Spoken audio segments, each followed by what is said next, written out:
stasera all'incontro con l'artista, in realtà questa volta l'artista è Schiffer, VHRO, giusto? Esatto. È uno street artist padovano, ha partecipato all'ultima biennale di street art di Padova quest'anno nel gran quantitativo di artisti che c'eri anche tu. C'era anch'io, sì. E proprio per questo abbiamo fatto l'occasione questa sera per raccontarvi un po' quello che è il panorama anche della street art qui a Padova da proprio uno dei partecipanti, quindi direttamente da dentro l'evento. Non fai solo però muri, ma questo lo scopriremo un po' alla volta. Però partiamo un attimino da te proprio come artista e quindi anche da com'è cominciata la tua arte e soprattutto dove. Allora, io ho iniziato chiaramente a Padova, era metà degli anni 90, per cui dal 95-97 ho iniziato come writer, per cui comunemente come graffitista. Nasco per lo più in zona Sacra Famiglia, per cui praticamente quello che era il contorno che ci ha fatto crescere era un piano per l'edilizia popolare e quindi la necessità di un'identità più forte in quello che tutti gli adolescenti stanno sviluppando e stanno ricercando, per cui la propria identità, ha fatto sì che moltissime persone della mia generazione trovassero una nuova identità in questo contesto, per cui quello dei graffiti. Quindi partiamo dai graffiti, proprio esatto. all'inizio, esatto. E poi però questa tua arte si evolve in qualcosa di un po' più complesso, ma soprattutto anche in un ambiente un po' più ristretto rispetto alla strada. Sì. Che è quello dell'ambiente accademico. Accademico, sì.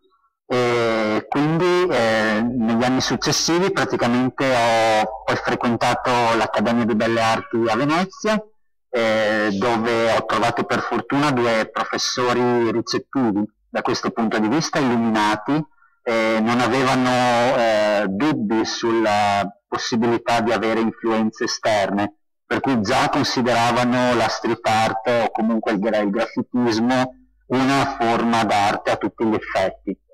Per cui sono stato fortunato a non avere il classico professore d'accademia che pretendeva olio su tela, ma una ricerca, una sperimentazione anche di nuovi linguaggi.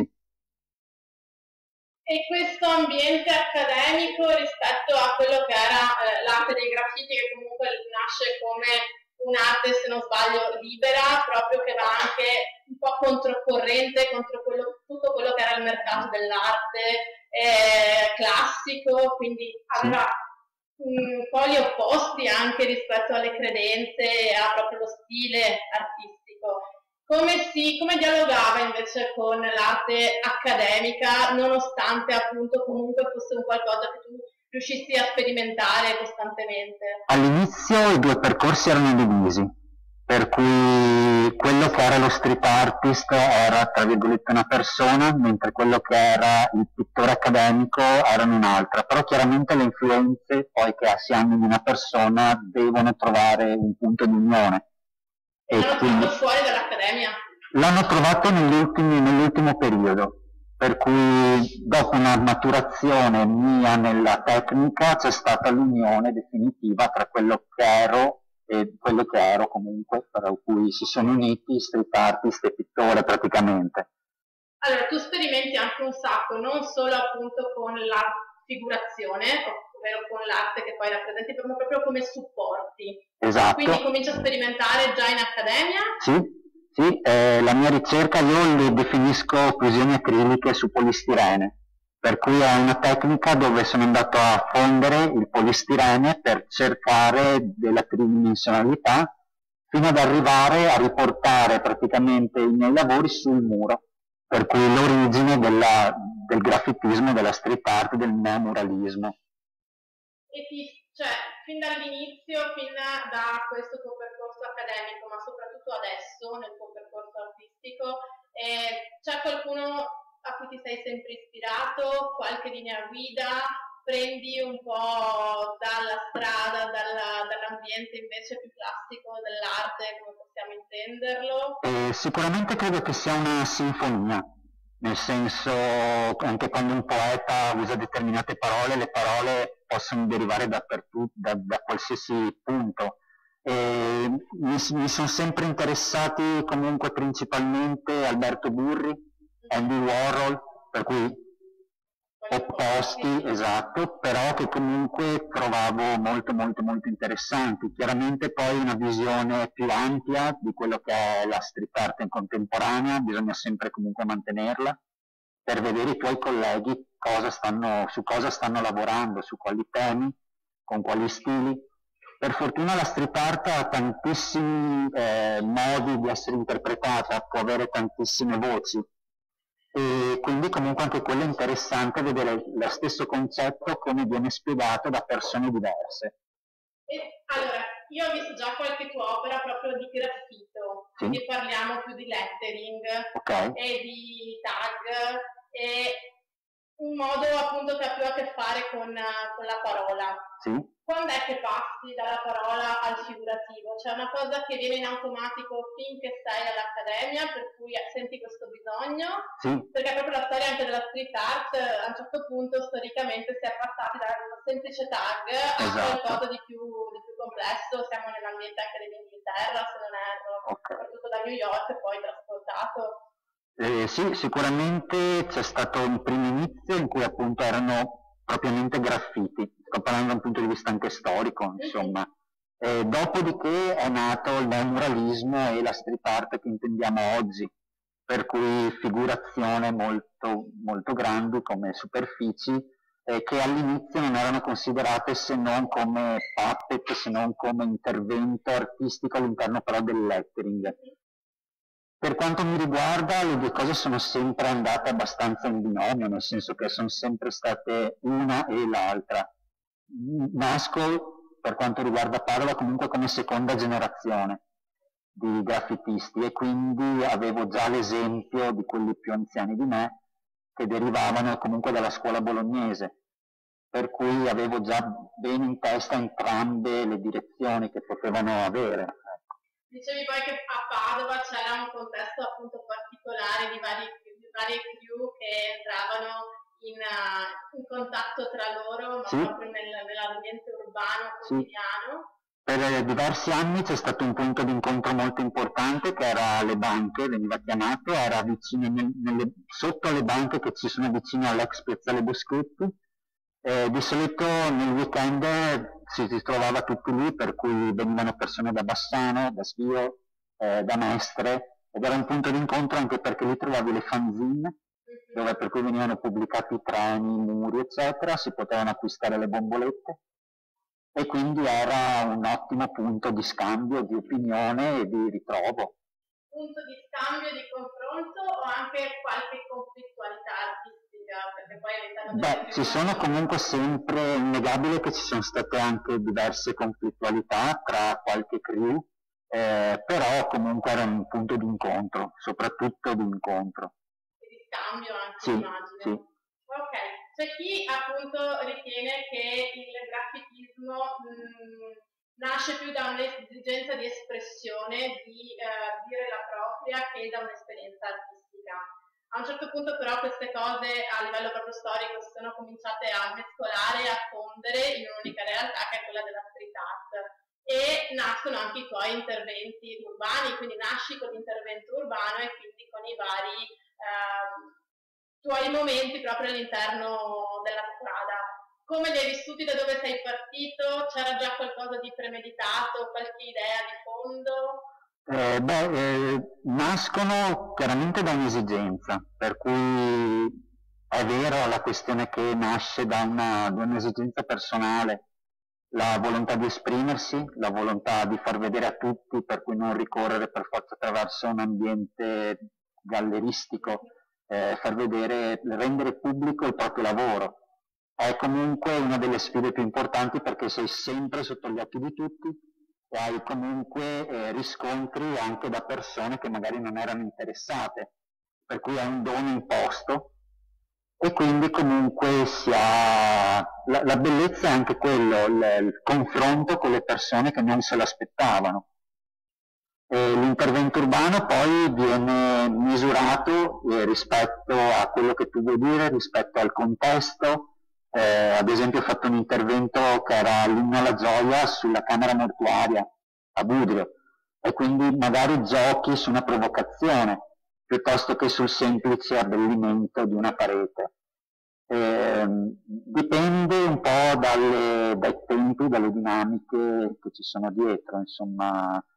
E guardando un po' delle tue opere prendi anche soggetti molto diversi, perché passiamo dai cartoon a invece la parte giocata con i vari stencil, quella a bomboletta mano libera proprio, quindi hai anche varie tematiche, non è sempre lo stesso format visto da varie angolature, proprio spazi molto anche tra i vari soggetti che poi rappresenti. Una cosa che mi piace tantissimo sono le molte lingue che si possono adottare, per cui il fatto che si può usare un poster incollato, come l'ultimo intervento fatto pochi giorni fa, rispetto al polistirene espanso comunque sagomato, quello lì è sempre un poster. Dipende dalla potenza dell'immagine, per cui da quello che voglio trasmettere e dalla praticità con cui lo vai a fare. E la potenza dell'immagine ha anche a che fare con il singolo luogo che tu scegli appunto per intervenire, nel senso hai una parete, un angolo particolare per cui ragioni molto anche sulla tecnica che usi? Sì, sicuramente sui tempi. Per cui, esatto, sulle tempistiche, perché se è una cosa che puoi preparare e andare lì a attaccarla rapidamente, o se è una cosa che richiede più tempo e però in un posto dove ci puoi lavorare, chiaramente poi se è una cosa che ti interessa fare, la puoi fare comunque andando molto più tardi la notte, nel senso per cui giochi sempre sul luogo e su cosa vuoi andare a dire, insomma. Quindi anche tu con i tuoi interventi hai sempre agito nell'ambiente più notturno che non pieno giorno? Sì. Okay, sì, comunque il suo fascino è comunque quello e rimane, anche se uno viene riconosciuto, conosciuto, però comunque ha un'emotività diversa. Quindi le tempistiche comunque sei ristrette perché puoi essere peccato in qualsiasi momento, perché comunque è un'arte che quando non è concordata con determinate realtà diventa un'arte forse da un punto di vista anche un po' illegale. Quindi hai la questione tempo che mette un po' di adrenalina, immagino, perché devi fare tutto, e anche la visione buio però non è da sottovalutare, anche nell'uso dei materiali. In quello diciamo che ti abitui. Si fa di necessità virtù. Esatto. Ok. Una domanda proprio a carattere personale. Nell'opera successiva, adesso Martina ce la gira, eccola qui. Quanto c'è di Banksy qui e quanto invece hai proprio preso da un'idea tua? Ma in realtà quello che stavo sottolineando era che durante il lockdown, per chiari motivi, non venivano proprio considerati i bambini. E la domanda che mi si veniva rivolta un centinaio di volte al giorno era se potevamo uscire adesso. E quindi era stato il leitmotiv che ha fatto nascere questa serie di poster attaccati. Per cui ho voluto sfruttare il fatto che fossero tra virgolette murati, per cui sono all'interno di cabine, stanno uscendo, e con il messaggio se potevamo in questo momento uscire. Ce n'è anche una serie subito dopo, che però sono stati praticamente molto rovinati subito, che era ancora no. E quindi erano sempre questi due bambini che spuntavano fuori da alcuni posti. E quindi è una cosa che nasce con il lockdown, con la situazione attuale, più che una ripresa di un artista. Sì. Ok, e quindi fino adesso abbiamo parlato dei tuoi interventi illeciti, ok? Quindi i tuoi interventi urbani, le tue anche piene espressioni, perché è un'idea che nasce da te, quindi sei completamente libero di gestirla in quanto a tempistiche, in quanto a materiali, in quanto soprattutto a ispirazione. Esatto.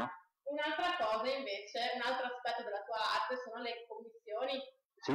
Quindi anche lì cominciamo a muoverci in un ambito completamente diverso. Esatto, e per quanto riguarda le commissioni è chiaro che bisogna bilanciare quello che è la committenza e quello che è la tua volontà di esprimerti, quello che vuoi andare a dire. È una ricetta, anche lì, in cui devi riuscire a mantenere e non perdere la commissione, però anche riuscire a dire quello che vuoi comunque dire. Per cui, tra virgolette, imporre la tua opinione senza perdere la commissione. E ce la fai a imporre la tua opinione? Sì, direi di sì, comunque trovi sempre il modo di girarli intorno. La scappatoia. Esatto. E come vivi appunto il fatto che non è più una cosa che parte completamente da te, da una tua idea, ma il fatto che sia un ente più grande che appunto ti richiede un'opera e però ti dà anche una tematica, immagino. Sì, sì. E di solito non la vivi benissimo, sono sincero, perché comunque hai moltissimi vincoli. Però è anche interessante, è una sfida, per cui riuscire a mantenere quello che è il tuo credo, a quello che può essere, quello che vuoi dire, nonostante i vincoli che ti dà la committenza. Hai avuto a che fare con 2 scuole, se non erro? Sì. E quindi anche con i relativi bambini, perché abbiamo visto dei video in questi giorni in cui proprio anche facevi lezione proprio. Facevi lezione, ma facevi intervenire anche loro nella tua opera, quindi anche questo intervento che potevi controllare fino a un certo punto, perché poi non sapevi mai come il bambino reagiva. Come ti è nata questa idea che anche i bambini intervenissero, come anche l'ambiente stesso su cui sei intervenuto, che è un ambiente molto... Allora, questa qui è una scuola ancora in provincia di Bologna, Vedrana di Budrio, e invece questo è uno degli ultimi lavori allo SPES qui a Padova, alla Montessori qui a Padova. Per quanto riguarda Budrio, esatto, ho fatto fare gli stencil ai bambini, però dopo li ho eseguiti io sul muro, per cui loro hanno realizzato solo la fase 3 praticamente, perché le maestre non erano convintissime di far usare veramente gli spray ai piccoli, insomma. Invece in quella lì dello SPES siamo riusciti, avendo fatto il corso prima, per cui avendo spiegato le basi, eccetera, a farglielo fare veramente. Avevano comunque la mascherina, cioè il mascherone, quello di plastica, insomma la visiera davanti, avevano i guanti, avevano tutta la completa sicurezza e quindi... E com'è stato lavorare con i bambini? Beh, a me piace molto, comunque trovo che la loro libertà di espressione, il fatto di come uniscono i colori sia molto naturale ed è una cosa che noi magari abbiamo perso perché siamo maturati ma abbiamo perso tantissimo di quello che era quando eravamo piccoli, per cui è molto molto molto stimolante, ho imparato tantissimo. E c'è magari qualche idea che ti hanno dato anche loro durante l'opera, che non avevi preso in considerazione? C'è stato qualche... Sì, volevano aggiungere, perché dopo loro comunque le maestre le avevano detto che se le mandati a fare praticamente solo farfalle, quando in realtà loro volevano mettere anche altri stencil praticamente, per cui no, è stato molto molto interessante. Quindi abbiamo dovuto un po' vincolare i bimbi alle farfalle. Sì. Ok. Un'altra opera con cui appunto abbiamo aperto questo incontro è proprio il tuo intervento invece alla Biennale di Street Art quest'anno, e appunto un'altra opera dove però questa volta, come dicevi, avevi la tematica, però eri lasciato libero di intervenire in maniera completamente libera. Sì. Appunto la Biennale dava l'idea di base, per cui il tema generale era la rinascita, e dopodiché ognuno di noi ha scelto cosa poter dire per quanto riguardava la rinascita. A me quando è stato dato il tema mi è subito venuta in mente questa immagine, per cui amo tantissimo il lavoro di Alphonse Mucha e il Liberty in generale, e quando mi è stato proposto come tema la rinascita ho immaginato subito l'Iris come fiera bulbo che rinasce, e per cui avevo già in mente praticamente questo lavoro. L'opera finale? Sì. Non c'è stata una sorta di elaborazione e quant'altro, l'avevi chiara e pronta e stai... Era solo una questione di misure, dopodiché... Di adattare tutto. Esatto. Ok. E ci racconti un pochino di più quest'opera tua, nei dettagli magari? Allora, Che sì. cosa ha significato per te proprio partecipare alla Biennale? Beh, innanzitutto è stato un bellissimo ring, diciamo, per cui mi hanno messo a confronto con i maggiori street artist padovani e italiani.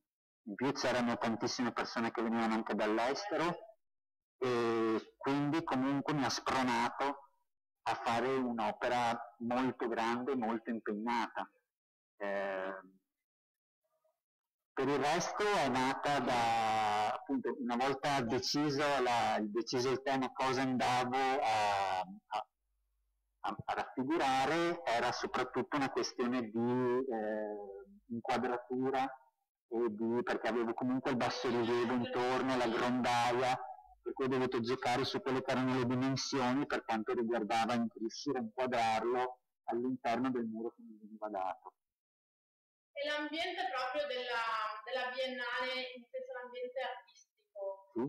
Aveva un po' a che fare con l'ambiente delle crew oppure era un ambiente completamente diverso? No, comunque diciamo che di base a Padova c'è le scuole antiche Disciples, per cui le AD e tutti i componenti fanno parte anche del gruppo della Biennale. Chiaramente ci sono anche tutte le nuove leve, che poi nuove non sono, per cui abbiamo Alessio B, Tony Gallo, e dopodiché c'erano un sacco di persone anche dall'estero che venivano ad arricchire. Sì, hanno arricchito il panorama. Esatto. E il graffitismo, ma soprattutto la street art, ha un elemento che tu fai proprio tuo, soprattutto per quanto riguarda poi le opere, chiamiamole così, di piccolo formato, che è la temporalità. Ok.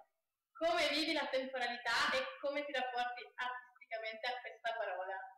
Allora, secondo me è uno dei temi più importanti e più belli. Vi faccio un esempio, praticamente Simonetta Cattaneo in Vespucci, nonostante siano passati 536 anni, è a tutt'oggi la stessa, è ancora 27 anni in realtà. Per cui Simonetta Vespucci è colei raffigurata nella nascita di Venere, per cui quando Botticelli l'ha rappresentata, a tutt'oggi, nonostante appunto i suoi ben 536 anni, ne ha 27. Quindi penso che sia una delle cose più importanti che l'arte riesce a dare, l'immortalità. L'immortalità o comunque è una sorta di ibernazione. Ecco. A me quello che piace trasmettere è un concetto di tempo cristallizzato, in cui il muro che io sono andato a riproporre viene fermato in quel momento e nonostante il passaggio di più persone, e per cui si ottiene questa temporalità. Passaggio di più persone, cioè come lo vivi, come lo intendi anche nella tua arte, come si sviluppa? Può essere reale, per cui come una combinazione di più persone che lavorano sullo stesso quadro, per cui io più qualcun altro che interviene, oppure io che decido di avere più mani praticamente, per cui usare firme diverse, sviluppare linguaggi diversi e giocare anche appunto, sul fatto che ci siano più voci. Allora, la prossima slide ci dice tante cose, perché parliamo dei Lost Wall. Sì. Cosa sono i Lost Wall per te e come nascono? Perché è una cosa stra interessante. Per cui praticamente questi sono proprio i muri persi, la definizione. Questo è il muro come nasce, la parte di sinistra, mentre quello nella parte di destra è il primo che feci ancora diversi anni fa, e volevo ricreare l'effetto del muro come naturale supporto di quello che era la street art. Con la tecnica che avevo sviluppato nel corso degli anni della fusione acrilica ero riuscito a trovare appunto una formula per poter arrivare al muro. Dopodiché intervengo a seconda dell'immagine che voglio dare con un intervento pittorico rispetto a un poster, rispetto a uno stencil normale, rispetto a uno stencil a più livelli, per cui multilayer. sfruttando tutti i linguaggi che ci sono nella street art.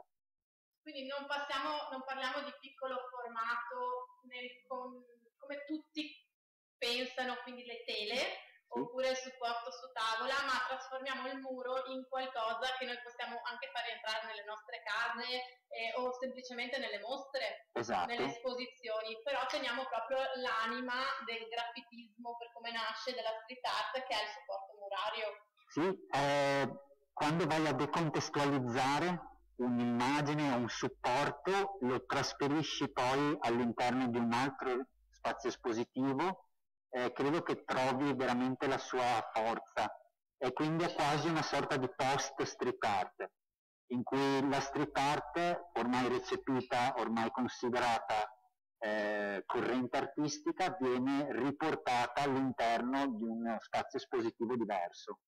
E hai mai avuto, non so, un ente museale che ti ha chiesto, ti ha detto che magari erano troppo, non so, pesanti, ha messo qualche critica su questa tua...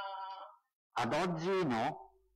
Va tutto bene? Sì. No, fantastico, perché è la cosa più importante, anche appunto perché si pensa sempre all'esposizione, all'ente museale come un qualcosa che vincola molto, sia nei termini di esposizione, sia nei termini appunto dei supporti, perché devono essere adeguatamente poi esposti al pubblico. E invece sapere che anche tutte le parti museali si stanno riaggiornando, secondo me è una cosa molto, molto bella.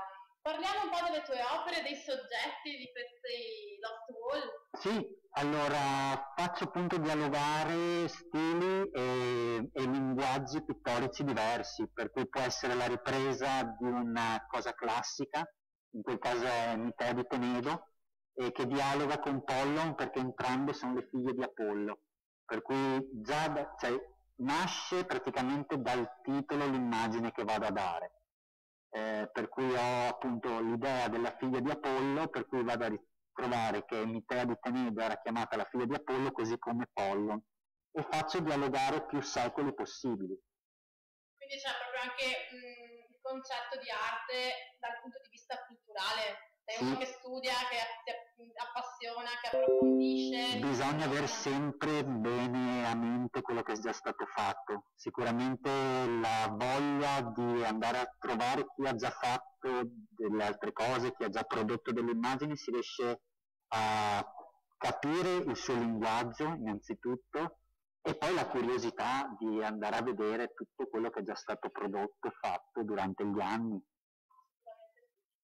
Quindi vari soggetti, ripresa anche da quella che è l'arte un po' dei cartoon, che spesso è sottovalutata, ma per te assolutamente no, perché ci sono molte riprese. Qui per esempio abbiamo Anacleto con Horus, esatto, egizi, per cui anche quella è un'arte a sé completamente diversa dalla nostra, un linguaggio storico che tutto parla una lingua tutta sua, ma comunque riesce a creare questi mix che non appesantiscono e secondo me non sono neanche troppo scontati.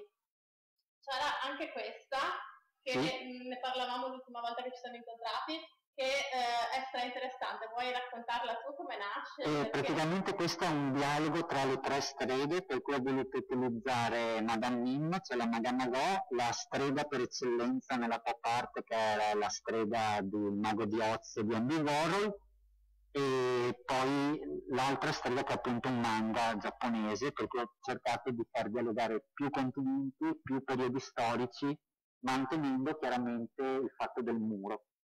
Per cui in questo intervento murale praticamente sono intervenute 3 persone che hanno riproposto 3 streghe diverse.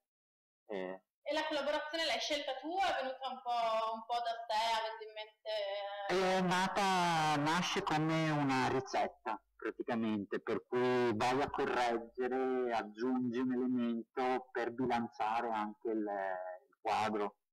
Ok, fantastico. Ultima domanda, poi lasciamo le domande anche a loro che sono qui con noi. Questa tua maschera, raccontaci un po' come mai. Questa maschera nasce da una scelta che feci qualche anno fa, per cui decisi di vestirmi da Save the Wall, che è uno street artist, un artista contemporaneo di Como, e lui realizza sempre questi ranocchi, per cui il suo logo, il suo marchio è questa rana. Quell'anno decisi di vestirmi come uno dei suoi ranocchi, per cui in giacca, cravatta, doppio petto con la maschera del ranocchio, al che mi è rimasta, e da lì in poi è stata la mia maschera pubblica. Fantastica, davvero fantastica. Abbiamo tralasciato un po' le tecniche, le varie tecniche che usi. Vogliamo dire due paroline in velocità prima di lasciare la parola a loro? Sì, allora il materiale appunto che utilizzo per quanto riguarda i miei quadri è sempre il polistirene espanso, per cui il materiale che viene usato di solito nell'ambiente dei cappotti termici. Materiale leggerissimo, che si può sfruttare in tantissimi modi. Ha la particolarità di essere fuso sia dagli acidi che dal solvente stesso delle bombolette, e con l'utilizzo della mia tecnica praticamente sono riuscito a dare l'effetto del muro e a fermare la fusione. Dopodiché, per quanto riguarda l'aspetto pittorico, prettamente pittorico di intervento successivo, dipende da che immagine voglio raffigurare, per cui anche lì la potenza dell'immagine fa già nascere un tipo o l'altro di intervento pittorico. Quindi o a stencil, esatto, o a stencil, o dopo ci sono dei ritocchi comunque a mano libera, oppure c'è il papier collé, per cui direttamente il poster attaccato. E lavori quindi anche su più livelli, quindi c'è anche la capacità di figurarsi già l'immagine alla fine e saperla anche però destrutturare. Bisogna inquadrarla, bisogna capire un po' a livello di livelli, appunto, un po' come lavorare con le veline, come si faceva un tempo. Sì. Diciamo che i miei lavori li ho già in testa, dopo si tratta solo di trasferirli. Per cui nasce da un'idea, nasce da un titolo molto spesso, e dopodiché semplicemente si va in stampa. E via. Ok, allora lasciamo la parola a loro, quasi quasi. Quindi se avete qualche domanda, qualche curiosità, anche avete visto le loro opere. Posso chiedere? Certo, prego. Quando parli di poster, sì? Il poster per me è un disegno fatto su carta, sì, sì. E la rugosità del muro come la trovi? Ah no, la lascio.